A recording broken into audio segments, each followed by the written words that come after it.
Other parts of Europe is still very difficult after the devastating floods of the past few days. Record rainfall in Western Europe forced rivers to burst their banks, leaving many more dead and causing widespread damage, with buildings and vehicles washed away and hundreds of the people evacuated.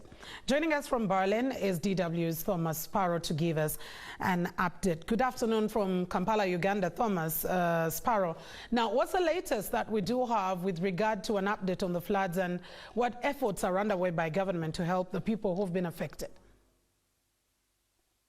Afternoon from Berlin, and we're actually now in the Federal Press Center in the heart of Berlin, and only a few minutes ago right here Germany's finance minister and Germany's interior minister presented the government's aid package to deal with this very big crisis.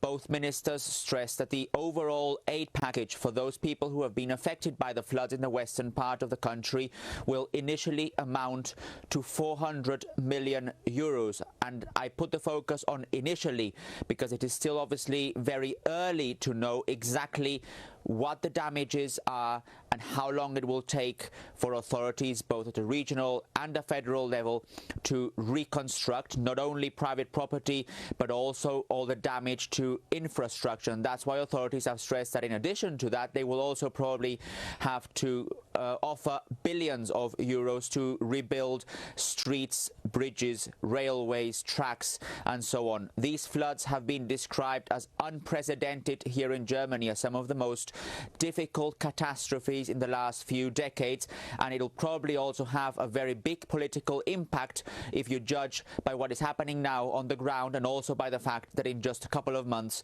Germany will face this all-important election that will decide who replaces Angela Merkel as Chancellor.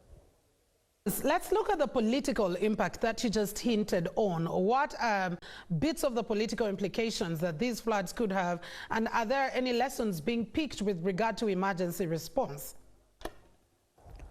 The lessons are being discussed. This is actually one of the big topics of debate today, in particular after it was reported that there had been warnings in advance about those possible floods that then didn't reach residents appropriately. So there has been a lot of criticism towards authorities as to whether those warning systems that were in place were actually effective enough to deal with that, and what can be done in the next few years and decades, especially as climate scientists stress that these kinds of catastrophes could become more and more prevalent in the future because of climate change. So there's a lot being discussed here.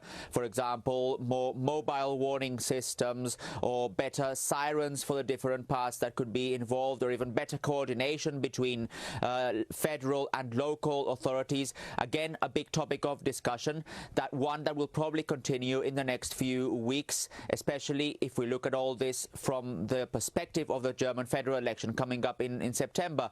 It depends on how the main candidates respond to these floods, on whether they will actually improve in the polls or not. You have Armin Laschet, for example, the Conservative Chancellor candidate, the most probable successor of Angela Merkel, who's actually one of the regional leaders of the regions most affected by all this. But he has been criticized after he was seen laughing enthusiastically in one of the worst hit areas. On the other hand, you have the Greens, the Green Party, with their big topic, climate protection. If they manage to really bring that home, that need for more climate protection, then they could improve in the polls. But in general, it's still too early to decide who exactly will benefit from this. The focus now is on helping those affected and on making sure that the reconstruction efforts can be put in place and can start, because this could take months, if not years. Very much, Thomas Sparrow, for giving us the update. We do hope there is a lot more that will be done by the government to ensure that the affected victims are helped. You're still watching NBS Live at 1. It's a break, and we'll be back in a bit.